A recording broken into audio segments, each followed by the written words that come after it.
নমস্কার বন্ধুরা, কেমন আছেন সবাই? সোফিয়ার সাতকাহনে আপনাদের সবাইকে স্বাগত জানাচ্ছি। বন্ধুরা, আগের দিনের যে ভিডিওটি পোস্ট করেছিলাম, ভিডিওটি আপনাদের খুব ভালো লেগেছে। আপনারা ইয়ে করেছেন, জানিয়েছেন। তবে নামটা নিয়ে একজন কি দুজন বলেছেন যে অন্য নাম দিতে পারতাম।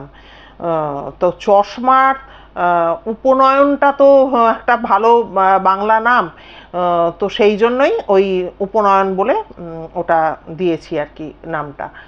তো যাই হোক, ঘটনাটা আপনাদের মন ছুঁতে পেরেছে বা আপনাদের ভালো লেগেছে জেনে আমারও খুব ভালো লেগেছে। তো আজকে একটা ঘটনা বলতে চলেছি, কিন্তু এই ঘটনাটি বলার আগে আপনাদের সাথে কয়েকটা কথা বলে নিই।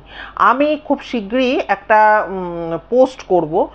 সেই পোস্টে একটা অদ্ভুত ঘটনা সম্পর্কে আপনাদেরকে বলবো, মানে জানাবো যে কি ঘটনা আসতে চলেছে, মানে আজকের ঘটনাটা নয়, এর পরে যে ঘটনাটা আসতে চলেছে। তো কমিউনিটি পোস্ট করব, সেখানে আপনাদের সাথে আমার কিছু ওই ঘটনাটা সম্পর্কে, মানে যিনি আমায় ঘটনাটি পাঠিয়েছেন তার আপনাদের কাছে কিছু দাবি আছে। সেই দাবিটা আপনাদের পক্ষে পূরণ করা সম্ভব কিনা, বা আপনারা মানে ওর আশা কিচ্ছু নয়, আপনাদের কাছে এটাই দাবি যে আপনারা সুচিন্তিত মতামত আপনাদের দেবেন যে এমন একটা মানে অদ্ভুত ঘটনা। হ্যাঁ, সেই ঘটনাটা আমি আজকের ঘটনাটা যেটা আপনাদের বলছি তারপরে আসতে চলেছে, পরের ঘটনাটাই। তো যাই হোক, আজকের ঘটনাটি আমাকে যিনি পাঠিয়েছেন তিনি হচ্ছেন আমার মেয়ে। আমার মেয়ের তো নাম আপনারা জানেন। ওর একটা বাড়িতেও টিউশন পড়াতো অনেক দিন আগে। তো ওই ভদ্রমহিলা ওকে কিন্তু অনেক দিন আগেই ঘটনাটি পাঠিয়েছিল, কিন্তু মধ্যেখানে খানিকটা ভুলে যাওয়ার কারণে ও এর মধ্যে একদিন ওনার বাড়ির সামনে দিয়ে যাচ্ছিল, তো জোর করে ধরে নিয়ে বসিয়েছে। তখনই ভালো করে জেনে এসছে যে বৌদি এটা কি বলেছিল, ওটা কি বলেছিল, এই করে জেনে এসছে। তো চলুন আজকে সেই ঘটনাটি শেয়ার করি। আচ্ছা, ঘটনাটি হচ্ছে বর্ধমানের ঘটনা। বর্ধমানের কোনো একটি জায়গার ঘটনা, জায়গাটার নাম ও জেনেছে কিন্তু আমি উল্লেখ করছি না। সেখানে দুজন মানে মানুষ, দুজন কাপল আর কি, স্বামী স্ত্রী, বিকাশবাবু এবং অমলা দেবী। এনাদের মেয়ে হচ্ছে ঝুম। এই ঝুমকে কেন্দ্র করেই মেন ঘটনাটি। তো ওই বর্ধমানের আশেপাশে কোথাও ওনাদের পৈতৃক বাড়ি বিকাশবাবুদের। তো সেখানে থাকতে থাকতে সেই ভাই ভাই লাঠালাঠি যে ব্যাপারটা হয়, সেই ব্যাপারটা হওয়ার কারণে বিকাশবাবু পরবর্তী সময়ে কিন্তু নিজের স্ত্রী আর মেয়েকে নিয়ে কিন্তু একটু সরে বর্ধমানের কোনো একটা জায়গায় উনি একটা রেডিমেড বাড়ি কেনেন। তো বাড়ি কেনেন, এবার বাড়িটা যেদিনকার কি গৃহপ্রবেশ হবে সব ঠিকঠাক করে এসছে, বাড়ি গুছিয়ে টুচিয়ে এসছে। এবারে যখন গৃহপ্রবেশ হবে, আর ওনাদের পৈতৃক বাড়ি থেকে তো এই বাড়িটা খুব একটা দূরে নয়, মাঝে মধ্যেই এরা যাতায়াত করছে। বাড়িটা সুন্দর করে সাজানো গোছানো একটা গৃহস্থ বাড়ি যেরকম হয় আর কি। হ্যাঁ, পর্দা টর্দা টাঙানো এই সমস্ত। কিন্তু একটা অদ্ভুত জিনিস ওনারা লক্ষ্য করছেন, সেটা হচ্ছে যে ধরুন আজকে এলেন, এসে নিয়ে পুজোর কিছু কিছু দশকর্মার সামগ্রী একটা জায়গায় রেখে গেলেন, বা হয়তো কোনোদিনও আসলেন, একটু পর্দা টর্দাগুলো ঠিক করে পরিয়ে টরিয়ে ঠিকঠাক করে করলেন। যেদিনই যেটা করে যাচ্ছেন, পরের দিন এসে কিন্তু দেখছেন যে ব্যাপারগুলো যেন উল্টো পাল্টা হয়ে যাচ্ছে। যেমন এক্সাম্পল দিচ্ছি, দশকর্মার জিনিসগুলো সুন্দর করে একটা থলে করে বা দুটো থলে করে একটা দেয়ালে দাঁড় করিয়ে রেখে গেছেন। এসে দেখছেন যে ওই দশকর্মার যে সামগ্রীগুলো, হ্যাঁ, সমস্ত কিন্তু ওই ঘরময় করে ছড়ানো। হ্যাঁ, কোনো জিনিস দুটুকরো করে ভাঙা, মাটির প্রদীপ ঘট ভেঙে গেছে। আবার ওই পর্দা টর্দাগুলো যে টাঙানো আছে, দেখা যাচ্ছে যে পর্দা হয়তো সারা বাড়িতে পর্দা টাঙানো হয়েছে, দুটো পর্দা হয়তো ওইখান থেকে খুলে পুরো মেঝেতে পড়ে আছে। তা এই ব্যাপারগুলো ওনাদেরকে একটু কিন্তু প্রথম থেকে কিন্তু একটা কি এরকম হচ্ছে কেন, হ্যাঁ এরকম তো হওয়ার কথা না, এরকম বলছে। আবার বিকাশবাবু তার স্ত্রীকে ধমক দিচ্ছে যে তুমি জানো না, হয়তো রাত্রিবেলা বেড়াল টেড়াল বা ছুঁচো টুচো আছে, ওইগুলো কিন্তু ওইভাবেই ছড়াচ্ছে, ওই কারণেই এটা হচ্ছে। তো যাই হোক, এবার নির্ধারিত দিনে ওই পুজো টুজো হবে, তো ওরা তো অনেক সকাল সকাল ওই দিন বাড়িতে চলে এসছে, বর্ধমানের বাড়িতে আর কি, যেখানে নতুন বাড়ি কিনে আসলো আর কি, সেইখানে চলে এসছে। এবার সেখানে এসে ঠাকুরমশাইও ঠিক টাইমে ঢুকে গেছে। এবার পুজোয় বসা হয়েছে, পুজোয় বসে টসে নিয়ে পুজো টুজো চলছে। এবার ওদের আশেপাশে দু একজন আত্মীয় স্বজন যারা আছে টাছে তারাও এসছে, এসে পুজো চলছে।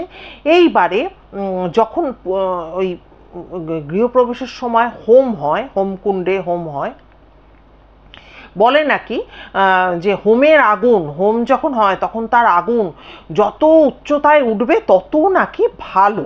এটা কিন্তু আমার বাড়িতে যখন গৃহপ্রবেশ হয় এই বাড়িতে, তখন কিন্তু ঠাকুরমশাইও এটা বলেছিলেন। তো ওদের সেই হোম করা শুরু হয়েছে। ওমা কিছুক্ষণ মানে সবে শুরু হওয়ার পর কিছুক্ষণ আগুন জ্বলেই না, আগুনটা কিরম যেন নিভু নিভু হতে হতে একটা সময় নিভে গেল। তো ওদের বাড়ির ঠাকুরমশাই যিনি গিয়েছিলেন উনি না একটু কেমন ভ্যাবাচাকা মতো খেয়ে গেছেন, এবং যারা আশেপাশে যারা এসছিল বা ওদের পাড়া প্রতিবেশী বলুন বা পরিচিত লোকজন আত্মীয় স্বজন বলুন, তারাও কিন্তু কানাঘুষো বলা বলি শুরু করে যে এটা কিন্তু একদম ভালো না, হ্যাঁ এটা কিন্তু একটা অমঙ্গলের চিহ্ন বলা যেতে পারে। তো এবারে যাই হোক, এরকমভাবে যখন এরকম কানাঘুষো হচ্ছে টচ্ছে, তো ওই বিকাশবাবুর স্ত্রী কিন্তু লোকজন চলে টলে যান, মানে বুকে তিনি পাথর চাপা দিয়েছিলেন, তারপরে প্রচণ্ড কান্নাকাটি শুরু করেন, হ্যাঁ যে শ্বশুরবাড়িতেও এত অত্যাচার সহ্য করে আমরা এত দিন ধরে থাকলাম, আর যাও বা একটা বাড়ি কেনা হলো, এই রকম হয়ে গেল, হোমের আগুন সে উঠলই না, হ্যাঁ সে যেন হোম চালু হতেই যেন হোমের আগুন নিভে গেল, সবাই বলাবলি করছে অমঙ্গলের চিহ্ন, কি হবে আমাদের, আমাদের কি কি করে কি হবে। তো বিকাশবাবু কিন্তু প্রচণ্ড ধমক ধামক দিচ্ছে, হ্যাঁ যে ও কিচ্ছু না, কিচ্ছু হবে না, ও সব ঠিক হয়ে যাবে, এই সমস্ত বিকাশবাবু বলছে। আচ্ছা, তার মধ্যে দুজন ভদ্রমহিলা এসেছিল আশেপাশের বাড়ি থেকে, তারা কিন্তু তাদেরকে নাকি ওই ঝুমের মা বলতে শুনেছে যে দেখো কদিন থাকতে পারে, হ্যাঁ এরকম বলেছে। তো ঝুমের মার তখন প্রচণ্ড কাজের ব্যস্ততা ছিল, তাই জন্য সে আর ওই ব্যাপারটাকে ঘাটাঘাটি করে জানা বা ইলাবরেটলি শোনা, সেই ব্যাপারটা কিন্তু করতে পারেনি। তো তো সেই কথাটাও স্বামীকে বলে যে দেখো এরকম এরকম ব্যাপার, ওনারা কিন্তু এরকম বলছিল। তো ঠিক আছে, এইবারে স্বামী স্ত্রী ওরা ঠিক করে যে মানে ওই গৃহপ্রবেশের পর 3টে দিন কিন্তু বাড়িটির মধ্যে থাকতে হয়, হ্যাঁ ঠাকুরমশাইরা সেরকম বলে যান 3 দিন বাড়িতে থাকতে হবে। তো ওনারাও থাকবেন ঠিক করে 3 দিন। এবারে বাড়িটার একটু বর্ণনা দিই।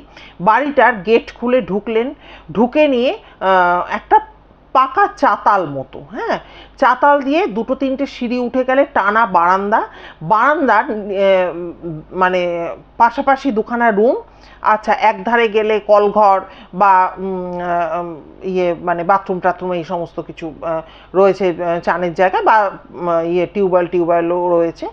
আর হচ্ছে আবার ওই একটা ছোট্ট মতো সিঁড়ি উঠেছে, সিঁড়িটা উঠে একটা ঘর করা আছে, এই একটাই ঘর, আর তার সঙ্গে হচ্ছে ওই বাড়ির মানে ছাদটা, মানে একতলাটা পুরোটা কমপ্লিট, আর ওই সিঁড়ি দিয়ে উঠে মাত্র একটা ঘর, আর তার সামনে হচ্ছে ছাদ।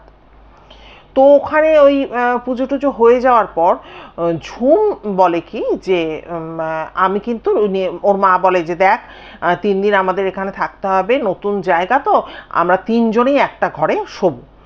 এবার ঝুম সে বড় হয়েছে, ক্লাস 7-8-এ পড়ে, সে বলে তোমরা শো গিয়ে যাও, আমি কিছুতেই আমি তোমাদের সাথে এক ঘরে শোবো না, এতদিন একটা ঘরের মধ্যে গাদাগাদি করে ওখানে থেকেছি, আমি কিছুতে শোবো না, আমি ওই ওপরের ঘরটায় শোবো। আর বাবা তুমি একটা ঘরে শো। তা ওর মা বলে ঠিক আছে ওপরে ঘরে শো, আর কি আছে, তুই তো পাশের ঘরটায় তাহলে শো। বলে না আমি ওপরের ঘরে শোবো ঠিক করেছি, ওপরের ঘরেই আমি শোবো। তো ঝুম চলে যায় ওপরে ঘরে শুতে, আর এনারা স্বামী স্ত্রী মিলে ওই একতলায় ঘরে আর কি দুজনে মিলে একটা ঘরে শোন। এবারে সেদিনকে তো সারাদিন পরিশ্রান্ত মানুষ থাকে, বুঝতেই পারছেন, একটা গৃহপ্রবেশ গেছে, হ্যাঁ, তার একটা যোগার যন্ত্র, তারপরে ওই লোকজন আসা, হ্যাঁ, এই ব্যাপারগুলো থাকে। তো বেশি রাত করেনি, শুয়ে পড়েছে।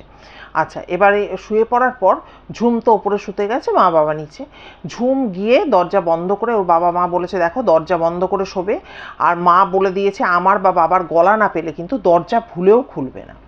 তো ঠিক আছে, শুয়েছে। এমনি বাড়ি একদম চতুর্দিকে পাঁচিল দিয়ে সুন্দর করে ঘেরা আর কি বাড়ি, কোনো অসুবিধা নেই। তো গিয়ে ওখানে শুয়েছে। এবারে শোয়ার পর ওর মা না, যেহেতু দোতলায় শোবে, তখন তো ওই খাট বা ফার্নিচার কিছু নিয়ে যাওয়া হয়নি, ওই দুটো ঘরেই কিন্তু মোটামুটি উঁচু করে একটু কাঁথা কম্বল দিয়ে টিয়ে উঁচু করে বিছানা করে দেওয়া হয়েছে। এবার ঝুম সুন্দর শুয়ে পড়েছে এবং ডিপ ঘুমিয়ে পড়েছে। এইবারে রাত তখন কটা কেউ জানে না, হ্যাঁ, ও নিজেও জানে না কটা। হঠাৎ করে একটা নারী কণ্ঠ এবং একটা পুরুষ কণ্ঠের আওয়াজে কিন্তু ওর ঘুমটা ভেঙে যায়। তা প্রথমে ঘুম ভেঙে, আর ঝুমের স্বভাব ছিল কি অন্ধকার ঘন্না করেও শুতে পারতো না। আর এই ভদ্রমহিলা মানে ঝুমের মা কিন্তু বারবার বলে দিয়েছিল তুমি কিন্তু নাইট ল্যাম্পটা জ্বালিয়ে শুয়ো। তো ঝুম তো কথা শোনেনি। এবার যখন ওই আওয়াজে ঘুমটা ভেঙে যায়, তখন ও চিন্তা করে, ও চোখ বন্ধ করে কিছুক্ষণ, যে আমি কোথায় রয়েছি। তারপরে ওর মনে পড়ে আরে তো আমি নতুন বাড়িতে রয়েছি, আর আমি তো দোতলার ঘরে শুয়ে রয়েছি। এইবারেও আস্তে আস্তে চোখটা খোলে যে আমার বাবা মার গলা তো এটা না, এটা কার গলা। এবার প্রথমে তো অন্ধকারে কিচ্ছু দেখতে পায় না, কিন্তু দীর্ঘ সময় ধরে যখন অন্ধকারের দিকে তাকিয়ে থাকা হয়, তখন কিন্তু ওর মানে ও একটা ফিল করে যে একটা নারী এবং একজন পুরুষ ফিস ফিস কিন্তু নয়, একটু বেশ জোরের সঙ্গেই কথা বলছে ঘরের মেঝের মধ্যে দাঁড়িয়ে, আর একপাশেও শুয়ে আছে। ভাবুন খালি সিচুয়েশনটা। এবারে এটা দেখে ওর তো প্রচণ্ড ঝুম ভয় পেয়ে যায়, প্রচণ্ড ভয় পেয়ে যায়। তখন ওর একটাই চিন্তা, কি করে বাবা মার কাছেও আমি পৌঁছাবো। এই করে ও তখন ওরা কোথায় দাঁড়িয়ে আছে সেটা ওর মাথা থেকে বেরিয়ে গেছে। ও খালি তখন চিন্তা আমি বাবা মার কাছে কি করে যাব। এই করে ও ওই মানে দরজার ছিটকানিটা খুলে কোনো রকমে ও হুড়মার করে সিঁড়ি দিয়ে নামতে গিয়ে প্রচণ্ড জোর পড়ে যায়। ওই আওয়াজে তো বাবা মা উঠে চলে আসে, কি হয়েছে করতে করতে চলে আসে, এবং সেই রাতে তো অসহ্য পায়ের যন্ত্রণা। পরের দিন ডাক্তার ফাক্তার করা হয়, সমস্ত এক্স রে হয়, করে দেখা যায় যে ঝুমের পা ভেঙে গেছে। এবারে ঝুমের পা ভেঙে যাওয়ার পর বিকাশবাবু এবং ওনার স্ত্রীর কিন্তু খুব মনোবল ভেঙে যায়। মানে বিশেষ করে ঝুমের মার, উনি কিন্তু বারবার বলতে থাকেন দেখেছো তো অমঙ্গলের কিন্তু সূচনা হয়ে গেল। ওই সবাই বলা বলি করছিল না যে অমঙ্গল হবে, ওই দেখেছো তো তার কিন্তু সূচনা হয়ে গেল। কিন্তু বিকাশবাবু অসম্ভব পড়াশোনা ভালোবাসতেন, উনি একটি স্কুলের টিচার ছিলেন, এবং বইয়ের বাইরে কোনো কিছু উনি চিন্তাভাবনা করতে পারতেন না। যে কারণে এত শিক্ষিত একজন মানুষ, তিনি কোনো রকম এই সুপারস্টিশন বা কোনো রকম কুসংস্কারকে উনি কিন্তু কোনো রকম মানে প্রাধান্য দিতে নারাজ। উনি বলেন মানে ধমকে ওঠেন রীতিমতো, অ্যাক্সিডেন্ট জানিয়ে হয় না। কিন্তু ঝুম যা দেখেছিল সেটা তো সবাইকে বাবা মাকে বলেছিল, কিন্তু ওর বাবা বলে দেখো ঝুম তুমি কিন্তু ভুল দেখেছো, ঠিক আছে, তুমি ভুল দেখেছো, সারাদিন এইরকম পরিশ্রান্ত ছিলে, তুমি ভুল দেখেছো, আমরা ঘুম চোখে অনেক কিছুই ভুল দেখে ফেলি, হ্যাঁ, আর ওইভাবে তোমার ওই মানে দৌড়ে ছুটে নিচে নামার কিচ্ছু ছিল না, তুমি ওখানে বসেই যদি তুমি চিৎকার করতে আমরা দৌড়ে ওপরে চলে যেতাম, এমন কিছু ব্যাপার না। আর বউকে পুরো একদম মানে নিষেধ করেন যে এই ধরনের কথা যেন বাড়িতে না হয়, হ্যাঁ, এই সমস্ত এগুলো বাজে চিন্তাভাবনা। তো যাই হোক, ঝুমকে তো পুরো নিজেদের কাছে এনে রাখা হয়, ওই মানে ওনাদের স্বামী স্ত্রীর ঘরে ঝুম থাকে এবং আস্তে আস্তে ঝুমকে সারিয়ে তোলার কিন্তু চেষ্টা করতে হয়, করা চলে আর কি, চেষ্টা শুরু করে। কিন্তু ব্যাপার হচ্ছে যেটা, সেটা হচ্ছে যে ওনাদের বাড়িতে একটা জিনিস হতে থাকে, সেটা হচ্ছে যে মাঝে মধ্যেই না একটা কোনো একটা জায়গা থেকে, এটা বিকাশবাবু কিন্তু ধীরে ধীরে বুঝতে পারেন, প্রচণ্ড পচা গন্ধ মাঝে মধ্যে বাড়ির বাতাসটাকে যেন একদম কলুষিত করে দিত। হ্যাঁ, সেটার কোনো টাইম ছিল না, যখন তখন হয়তো ভর সন্ধেবেলা বা দুপুরবেলা এই ধরনের একটা পচা স্মেল যে কোথা থেকে আসতো, তখন ছুটে ছুটে গিয়ে কিন্তু ঝুমের মা কিন্তু এই ধূপকাঠি, এই ধুনো দেওয়া এইগুলো করতো, কিন্তু ওই গন্ধ কাটতে কিন্তু বেশ টাইম লাগতো, কিন্তু আবার আস্তে আস্তে নর্মাল হয়ে যেত, এরকম কিন্তু হতো। আরেকটা জিনিস হচ্ছে যে খাবার দাবার, প্রায়শই কিন্তু খাবার দাবার কিছুক্ষণ আগে হয়তো রান্না করে রেখেছে, দুপুর দুপুর করে রাত্রে খাবে, এমন কিছু গরমও তখন নয়, ওটা কিন্তু পচে যেত। যেহেতু ওদের কোনো ফার্নিচার আসেনি, ফ্রিজ ফ্রিজ কিছুই আসেনি, সে খাবারটা থাকতো না, খাবারটা পচে যেত। তো এইরকমভাবে কিন্তু দিনগুলো চলছিল। আর এর মধ্যে ওদের তো আর ওই বাড়িতে ফিরে যাওয়ার কিছু না, ওরা যখন বাড়ি কিনেছে এবার টুকটুক টুকটুক করে ওরা ফার্নিচার বা রান্না বান্নার সব সরঞ্জাম এগুলো আস্তে আস্তে ওনারা কিন্তু বসেছিলেন না, এগুলো কিন্তু নিয়ে আসছিলেন। মধ্যেখানে ঝুমই অসুস্থ হয়ে পড়ে, ঝুমের যেহেতু পা ভেঙে যায়। তো যাই হোক, এরপরে এরমভাবে দিনগুলো কাটছিল। কাটতে কাটতে একদিন ওই ঝুমের মা সন্ধেবেলার দিকে রান্না করছে, তখন কিন্তু ঝুম আস্তে আস্তে ভালো হয়েছে, সুস্থ হয়েছে। তো আস্তে আস্তে ধরে ধরে ও একটু আধটু হাঁটাচলা করে। তো ও ওই আশেপাশের বাড়ির একটা মেয়ে ওর সাথে বন্ধুর মতো হয়ে গেছে। তো সে বলেছে যে আমি কাকিমা ওর হাতটা ধরে ধরে আস্তে আস্তে আমাদের বাড়িতে নিয়ে যাব, তো বাড়ির মধ্যেই বসে আছে সব সময়, নিয়ে যাব, আবার কিন্তু আমি দিয়ে যাব, আপনি চিন্তা করবেন না। তখন ঝুমের মা বলে ঠিক আছে নিয়ে যাও, কিন্তু সাবধানে নিয়ে যেও, দেখলে তো এত বড় একটা অ্যাক্সিডেন্ট হয়ে গেছে। বলে হ্যাঁ আপনি চিন্তা করবেন না। তো ওই সন্ধ্যেবেলা করে ওকে ঝুমকে নিয়ে পাশের বাড়িতে গেছে।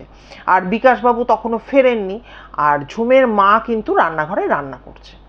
এবার রান্না করছে, উনি একদিকে মুখ করে রান্না করছেন, হঠাৎ করে রান্না করতে করতে মন দিয়ে রান্না করছেন, হঠাৎ করে মনে হলো যেন পেছনে কেউ এসে দাঁড়ালো। তো উনি কিন্তু ঘুরে তাকালেন যে কেউ কি এসেছে, তারপরে দেখলেন না কেউ তো নেই। আবার উনি রান্না করছেন আর মনে মনে করছেন যত রকম কুসংস্কার আমাকে চেপে ধরছে, সত্যিই বাবা এরম করলে কি করে আমি থাকবো নতুন বাড়িতে। এবারে যাই হোক, নিজেকেই নিজে শাসন করে নিয়ে আবার উনি রান্নায় ব্যস্ত হয়ে পড়েছেন। এইবারে হঠাৎ করে যেই উনি ঘুরে তাকিয়েছেন বা দেখছেন পেছন দিকটা, হঠাৎ কি মনে হওয়াতে ঘুরেছেন। আর তখনকার দিনে যে সময়ের কথা বলছি, তখন না ওই যে সেই লাল যে বাল্বগুলো আগে জ্বলতো সেই রকম সব জ্বলতো। হ্যাঁ, তখন এই ঝাঁ চকচকে টিউব এইসবের জমানা কিন্তু শুরু হয়নি। উনি যখন ওইরকমভাবে ঘুরে দেখছেন, তখন দেখছেন যে একটা পুরুষ অবয়ব এবং একজন নারী মূর্তি যেই জায়গাটা মানে বাল্বের আলোটা যেই জায়গাটা ছড়িয়ে পড়তে পারেনি, ওখানে দাঁড়িয়ে কিন্তু কথা বলছে নিজেরা, মুখোমুখি দাঁড়িয়ে। এইবার তো উনি প্রচণ্ড জোর ভয় পেয়ে যান, প্রচণ্ড জোরে ভয় পেয়ে গেছেন যে কারা এরা, আমি তো দরজা বন্ধ করে এসেছি, ওর বাবা ফেরেনি, ঝুম নেই বাড়িতে, আমি তো ঝুম বেরোলো আমি দরজা বন্ধ করে, এরা কারা। এইটা দেখে উনি আর কি আর করবেন, উনি পুরো অজ্ঞান হয়ে পড়ে গেছেন। এবার অজ্ঞান হয়ে পড়ে গেছেন। এবার বিকাশবাবু তার কিছুক্ষণ বাদে এসছে, এসে একটা পোড়া পোড়া কীরকম গন্ধ পাচ্ছে, এবার দরজা ঠকঠক করছে, কেউ দরজা খোলার নেই। তখন ওই এলাকার দু একজন ছেলে তারা বলছে যে দাঁড়ান দেখছি কি হয়েছে, বলে নিয়ে তারা ওই পাঁচিল টোপকে ডিঙিয়ে ভেতরে ঢোকে, দেখে দাউ দাউ করে ওই ইয়ের মধ্যে, উনুনের মধ্যে উনি ভাত ফাত কিছু একটা বসিয়েছিলেন, পুড়ছে, আর উনি কিন্তু অজ্ঞান হয়ে ওখানটা পড়ে আছেন। তারপর তো ওনাকে মুখে চোখে জল ফল দেওয়া হয় এবং বলে যে আমি কি দেখেছি, এরকম দুজনকে দেখছি যে আমার থেকে কিছুটা দূরে মাত্র, যেখানটা বাল্বের আলোটা পৌঁছায়নি সেখানে দাঁড়িয়ে আমি পরিষ্কার দেখছি ওরা দুজনে মুখোমুখি গল্প করছে, কথা বলছে, বাড়িতে কেউ নেই, এটা দেখে আমি এরকম হয়ে গেছে আমার, তো ওই জন্য আমি অজ্ঞান হয়ে গিয়েছিলাম। তো যাই হোক, এই ব্যাপারটা দুটো ইনসিডেন্ট কিন্তু ঘটে যায়। এবারে এই দুটো ঘটনা ঘটে যাওয়ার পর কিন্তু সব কিছু একদম স্তব্ধ হয়ে যায়। তো এরাও নিশ্চিন্ত হয় যে ঠিক আছে, কোনোভাবে হয়তো এরকম কিছু একটা আমরা দেখেছিলাম, কিন্তু সেই প্রকোপ বা সেই সব কিছু কেটে গেছে, আর কোথাও কোনো সমস্যা নেই। তো একদিন তখন খুব গরম পড়েছে, তো বিকাশবাবু বললেন ওয়াইফকে যে শোনো না, তুমি আর মেয়ে আজকে একটা ঘরে শো, আমি ছাদের ঘরে শুতে যাচ্ছি। তখন ওনার মিসেস বলছে কেন ছাদে যাচ্ছ কেন? বলছে ছাদে কিছুক্ষণ বসে থাকবো রে বাবা, একটু রাত অবধি বসে থাকবো, একটু হাওয়া টাওয়া গায়ে লাগবে, তারপরে গিয়ে ওই ছাদের লাগোয়া ঘরটায় শুয়ে পড়বো। তো ভালো কথা। তো উনি বলেন, ওনার ওয়াইফ বলে যে খুব সাবধানে থেকো, কিন্তু ওই ঘরে তো এরকম হয়েছিল। বলে হ্যাঁ হ্যাঁ, তোমায় বলতে হবে না, তুমি ইয়ে করো, তোমরা শো ঠিকঠাক করে। তো উনি ওই ছাদে অনেকক্ষণ পাইচারি করেন, হাওয়া টাওয়া গায়ে লাগান, গরমের দিনে যা হয়। এইবারে যখন উনি ওই ঘরটার মধ্যে ঢুকতে যাবেন, হঠাৎ করে উনি লক্ষ্য করেন যে যে সিঁড়িটা ওই দোতলার ওই ঘরটা পর্যন্ত আসছে, ওই সিঁড়িটার মুখে একটা বাচ্চা ছেলে বসে। এবার বাচ্চা ছেলে অত রাত্রে কি করে এলো? তখন ও বলে, এই তুই কে রে, এখানে কি করছিস? আর বাচ্চাটা যত এরম বলছে, খিলখিল খিলখিল করে হাসছে, আর বাচ্চাটা একটা করে স্টেপ নেবে যাচ্ছে, আর উনিও কিন্তু ওই বাচ্চাটাকে তাড়িয়ে নিয়ে একটা করে স্টেপ নাচ্ছে। কে মানে কে তুই, হ্যাঁ এরকম কি করে ঢুকলে আমাদের বাড়িতে, আমাদের দরজা বন্ধ, তুই এলি কোত্থেকে, এই করছে। আর ওই বাচ্চাটা কোনো উত্তর দিচ্ছে না, খিলখিল খিলখিল করে হাসতে হাসতে ওরকম একটা করে স্টেপ নামছে, আর ওই ভদ্রলোকও ওই একটা করে স্টেপ নামছে।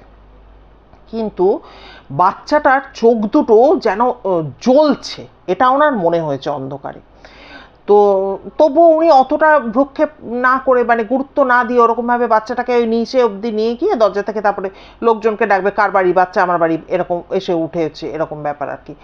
তো বলছে যে তোর মা খুঁজবে না, তোর বাড়ির লোক খুঁজবে না, তুই এখানে বসে আছিস। তো কোনো উত্তর না, খালি ও বাচ্চাটা এক গাল করে খিলখিল করে হাসছে। এইবারে যখন একদম সিঁড়ি মানে একতলায় পৌঁছে গেছে, উনি শেষ স্টেপটা এসছে, উনি অবাক হয়ে দেখলেন বাচ্চাটা চোখের সামনে ভ্যানিশ হয়ে গেল। অদ্ভুত হয়ে গেলেন পুরো, একদম মানে অবাক হয়ে গেলেন উনি দেখে এটা। এবার দেখার পর ওনার এত শরীর অস্বস্তি হচ্ছে, পুরো গা পুরো সপসপে, জামা কাপড় ভিজে গেছে ঘামে। উনি তখন ওই স্ত্রী আর মেয়ের দরজায় টকটক করে। তখন বলে যে কি ব্যাপার? তখন বলছে না, দোতলায় শুতে ভাল লাগছে না, এই ঘরেই আজকে শোবো। তো বলছে কেন, কিছু হয়েছে? বলে কিছু হয়নি রে বাবা, কি হবে, এত গরম বাইরে, এই ঘরটাতেই আমি শোবো। তো উনি আর কিছু বলেননি, ঘরে ঢুকে শুয়ে পড়েছেন। এরপরে কিন্তু উনি এলাকায় না একটু ছানবিন করা শুরু করেছে যে বাড়িটার কি ব্যাপার। এবারে এলাকায় যারা এলাকাবাসী, তারা অনেকেই যারা আশেপাশে রয়েছে, তারা বলছে আমরা কিছু জানি না, বাড়িটা দীর্ঘদিন ফাঁকা পড়ে আছে, আমরা কিছু জানি না। যার বাড়ি সে মাঝে মধ্যে আসতো, ওই রাতে থাকতো না, একটু বাড়িটা পরিষ্কার টরিষ্কার করে চলে যেত, কিন্তু আমরা জানি না, বহুকালের বাড়ি, হ্যাঁ বাড়িটা পড়ে আছে, আর আগেও কখনো আমরা কাউকে ভাড়া টাড়া থাকতে দেখিনি। এবারে উনি না মানে যখন কারোর থেকে কোনো ইনফরমেশন পাচ্ছে না, তখন তো অস্থির হয়ে ওঠে ভেতর ভেতর বিকাশবাবু। উনি এইসব একদম মানে চিন্তা ভাবনাতেও আনতে চান না যে এরকম কিছু একটা ঘটছে, কিন্তু এটা তো সত্যি, এটা তো ঘটছে, ওনার সাথেও তো ঘটলো। এইবার উনি ভাববেন যে না, এইভাবে তো হবে না, আমায় তো ভালো করে খোঁজ করতে হবে। খোঁজ করতে করতে করতে করতে ওনার বাড়ি থেকে বেশ কিছুটা দূরে একজন বৃদ্ধ ডাক্তারবাবু ছিলেন। হ্যাঁ, খুব বৃদ্ধ ডাক্তারবাবু। এবার কি থাকতে থাকতে একটা পরিচয় হয়ে যায় না? তো কদিন ধরে ওনার ওই ওই যে ব্যাপারটা, ওই যে বাচ্চা ছেলেটার ওরকম দেখেছিলেন উনি, তারপর থেকে শরীরটা খুব একটা ভালো যায় না, কেমন যেন এটা জ্বর জ্বর মতো লাগছে, কীরকম লাগছে। তো ওনার বাড়ি থেকে বেরিয়ে একটা মুদিখানা দোকান ছিল, তো উনি ওই মুদিখানার দোকানে বলছে কি দাদা, আপনার মুখ চোখ এরকম শুকনো লাগছে? তখন বিকাশবাবু বললেন যে আমার শরীরটা খুব একটা ভালো নেই, জ্বর জ্বর মতো লাগছে, এখন এই নতুন পাড়া, কোথায় ডাক্তারবাবু পাবো, এই সেই। তখন উনি কিন্তু খোঁজ দেন, আর এই তো কাছাকাছিই তো আছে, একজন ডাক্তারবাবুর নাম করেন। বলে ওনার অনেকটা বয়স হয়ে গেছে, ওষুধ খুব ভালো দিতেন, কিন্তু এখন উনি আর প্র্যাকটিস করেন না, গিয়ে বলুন, যদি পাড়া প্রতিবেশীর ব্যাপার তো, যদি কিছু ওষুধ টষুধ লিখে দেন। তো উনি সেই মতো ওনার বাড়িতে গেছেন। তো উনি নতুন পাড়ায় এসছেন, ডাক্তারবাবু পুরো ওনাকে বসিয়েছেন, গল্প গল্প করেছেন, তারপরে হ্যাঁ ওষুধপত্র কিছু উনি লিখেও দিয়েছেন যে এইগুলো খান, আপনি ঠিক হয়ে যাবেন। তখন বলছে যে মানে ডাক্তারবাবুরা যেরকম জিজ্ঞেস করে জ্বর হয়েছে, শরীর তো ঠিকঠাকই আছে, ভয় টয় পেয়েছেন নাকি, ডাক্তারবাবু জিজ্ঞাসা করেছে। তখন উনি বলেছেন যে হ্যাঁ ডাক্তারবাবু একটু ভয় পেয়েছি, আপনি কি করে বুঝলেন আমি জানি না। তখন ডাক্তারবাবু বলছে আপনি তো বললেন অমুক বাড়িতে এসছেন, তো ভয় পাওয়াটা তো স্বাভাবিক। এইবার তো উনি বুঝতে পেরে গেছেন ডাক্তারবাবু নিশ্চয়ই কিছু জানেন। তখন বলছে ডাক্তারবাবু আমাকে বলবেন পুরো ব্যাপারটা কি হয়েছিল না হয়েছিল, আমাকে একটু সাহায্য করতে পারবেন? ওয়াইফের এরকম হলো, প্রথমে মেয়ের হলো, মেয়ের পা ভেঙে গেল, ওয়াইফের হলো বললো। তখন উনি বলেছেন যে আপনি যে বাড়িটায় গেছেন এই বাড়িটা একদম ভালো নয়, বাড়িটা হন্টেড একটা বাড়ি। আর বাড়িওয়ালা ওই মাঝে মধ্যে আসে, ওই পরিষ্কার পরিচ্ছন্ন করে চলে যায়, কাউকে কিছু বুঝতে দেয় না, বহু পুরাতন বাড়ি। আর এই বাড়ির আসল যাদের বাড়ি ছিল স্বামী স্ত্রী আর একটা ছোট্ট বাচ্চা, ওরা কিন্তু ওই বাড়িটা মানে অন্য কোনো একটা জায়গায় ওনারা থাকতেন, এখানেই বাড়িটা করেছিলেন। হ্যাঁ, ছোট্ট একটা বাচ্চা ছেলে আর ওই স্বামী স্ত্রী বলে ওই বাচ্চা ছেলেটিকেই কিন্তু আপনি দেখেছিলেন। তো ওনার বিকাশবাবু শুনে তো শরীরটা কীরকম লাগে, বললো যে কি হয়েছিল? বলছে ওই যে ছোট বাচ্চা ছেলেটা তখন না ওই ডিসি কারেন্ট ছিল, বুঝতে পারছেন তো।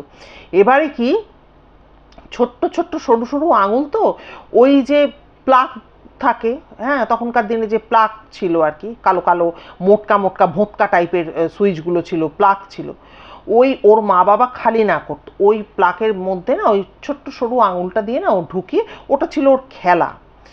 একদিন প্রচণ্ড জোর কিন্তু কারেন্ট খায় এবং ডিসি কারেন্ট কি ছিটকে ফেলে দেয়। ওই ধাক্কাটা কিন্তু ও নিতে পারেনি, ওই ডাক্তারবাবুকেই কিন্তু ডেকে নিয়ে ওরা গেছিল। ওই বাচ্চাটা কিন্তু ওটা কিন্তু নিতে পারেনি, হ্যাঁ বাচ্চাটা কিন্তু মারা যায়। এবং মারা যাওয়ার পর কিন্তু বাচ্চাটার মুক্তি ঘটে না, বাচ্চাটা কিন্তু ওই বাড়ির মধ্যেই কিন্তু ঘুরে বেড়াতো, যেটা কিন্তু ওর বাবা মা দেখতো। কিন্তু এই যে বাবা মা দেখতো, দেখে ব্যাপারটা মানে কি, একটা বাচ্চা মারা গেলে তাকে ভুলে যাওয়া, সেই যে একটা শোক, সেটা তো ভোলা যায় না, না মা বাবা তো সন্তানকে ভুলতে পারে না, সেই যে একটা শোক, কিন্তু ওনাদের শোকটা আরো বেশি হয়ে গেছিল, কয়েক গুণ বেশি। কারণ ওনাদের শোকটা ছিল বাচ্চাটাকে মাঝে মধ্যেই দেখতে পেত। একটা দিন এই প্রচণ্ড শোক সহ্য করতে না পেরে ওনারা ওই ছাদে যে ওপরে ঘরটা, ওইখানে দুজনে মিলে গায়ে আগুন দিয়ে জ্বলন্ত পুড়ে মারা গিয়েছিল। এমন অবস্থায় ওনাদের উদ্ধার করা হয় যখন কিন্তু আর কিচ্ছু করার ছিল না, কিছু ছিল না, পড়বার জন্য আর কিছু ছিল না। এইভাবে কিন্তু ওনারা দুজন মারা গেছিলেন। এবং তারপর থেকে কিন্তু ওই বাড়িটা হন্টেড পুরো হয়ে যায়। এবং ওই যে ওনারা তো বাড়ি করে এসেছিলেন এখানে, ওনাদের কোনো আত্মীয় স্বজন, ওই ভদ্রলোকের দাদা ফাদা কেউ একজন হবে, উনি কিন্তু খোঁজ করে করে এখনকার যিনি বাড়িওয়ালা তার কাছেই বাড়িটা কোনোভাবে গছিয়ে দিয়েছিলেন সামান্য টাকার বিনিময়ে। এবং যেহেতু বাড়িটা খুব মানে ভালো একটা জায়গায়, হ্যাঁ বেশ সামনে প্রাকৃতিক পরিবেশ বলুন বা সুবিধা, সব থেকে বড় কথা যাতায়াতের সুবিধা সব কিছু ছিল বলে অত অল্প টাকায় বাড়িটা পেয়ে গেছে, উনিও ওইভাবে কিনে ফেলেছেন। হ্যাঁ, এবং কিনে ফেলে তারপর থেকে উনি কিন্তু পস্তাচ্ছেন। কোনো দিনও বাড়িটাকে কিন্তু কাউকে উনি ভাড়া দেননি। কিন্তু কেন এনাদের মানে ওই যে বিক্রি করার জন্য মানে অস্থির হয়ে গিয়েছিলেন, ফলে এনারাও কিছু না জেনে ওই বাড়িটি নিয়ে ফেলেন। তো যাই হোক, এই ছিল হচ্ছে ঘটনাটি। ওই বাড়িটা পুরো হন্টেড এবং এই তিনজনকে কিন্তু ওই বাড়িটার মধ্যে ওই কারণে উনি দেখতে পেতেন, মানে ওনারা দেখতে পেয়েছিলেন। তা উনি বললেন যে আপনাদের বাড়ির আশেপাশে প্রচুর বাড়ি বিক্রি হচ্ছে, নতুন লোক আসে, এই বাড়ির ইতিহাস তারা কি করে জানবে? ওই জন্য আমি জানি বলে বললাম আপনাকে, আপনিও ওই কাজটা করুন, জলের দরে কাউকে একটা গছিয়ে দিয়ে এখান থেকে সরে যান, এই বাড়িটি থেকে সরে যান। হ্যাঁ, আর এই পাড়াতেও কিন্তু আপনি থাকার চেষ্টা করবেন না, কারণ যাকে গছাবেন সে কিন্তু আপনার খোঁজ করে করে ফিরবে। ওই জন্য এইভাবে কিন্তু আপনি এখান থেকে পালিয়ে যান। তো এই ছিল আজকের ঘটনাটা। তো আজকের ঘটনাটা কেমন লাগলো অতি অবশ্যই কিন্তু কমেন্ট করে জানাবেন। আর কমিউনিটি পোস্টটা কিন্তু অবশ্যই লক্ষ্য রাখবেন। এর পরের ঘটনাটা অদ্ভুত একটা ঘটনা নিয়ে আসতে চলেছি, যে ঘটনাটা শুনলে আপনারা ভাববেন এরকমও হয়, হতে পারে। তাহলে আমরা যে আজকে সুখে আছি, শান্তিতে আছি, কোনো ভরসা নেই কিন্তু কখন কি হতে পারে। ঘটনাটা শুনলে আপনারা বুঝতে পারবেন। আর আরেকটা কথা যেটা বলার সেটা হচ্ছে যে আপনাদের জীবনে যদি কোনো ঘটনা থেকে থাকে বা কারোর মুখ থেকে শোনা কোনো ঘটনা থেকে থাকে, একটু নক করবেন যদি এই প্ল্যাটফর্মে শোনাতে চান। আগে তো কতজন কত ঘটনা পাঠাতেন, এখন আপনারা চুপ মেরে গেছেন, কেন আমি বুঝতে পারছি না। যাই হোক, আর কি বলবো, নতুন বন্ধুরা যারা এতক্ষণ শুনলেন, যদি ভিডিও ভালো লাগে প্লিজ একটা লাইক করে সাবস্ক্রাইব করে নেবেন এবং অবশ্যই বেল আইকনের অলে গিয়ে প্রেস করবেন, তাহলে আমার বলা যে কোনো ঘটনার নোটিফিকেশান চট জলদি আপনারা পেয়ে যাবেন। আর নতুন পুরনো সমস্ত বন্ধুদের কাছে আমার অনুরোধ, যদি ভিডিও ভালো লাগে তাহলে একটু ফ্রেন্ডস ফ্যামিলির মধ্যে প্লিজ একটু শেয়ার করে দেবেন। আর কি বলবো, সবাই খুব খুব ভালো থাকবেন, সুস্থ থাকবেন। দেখা হচ্ছে নতুন ভিডিওর সাথে। নমস্কার।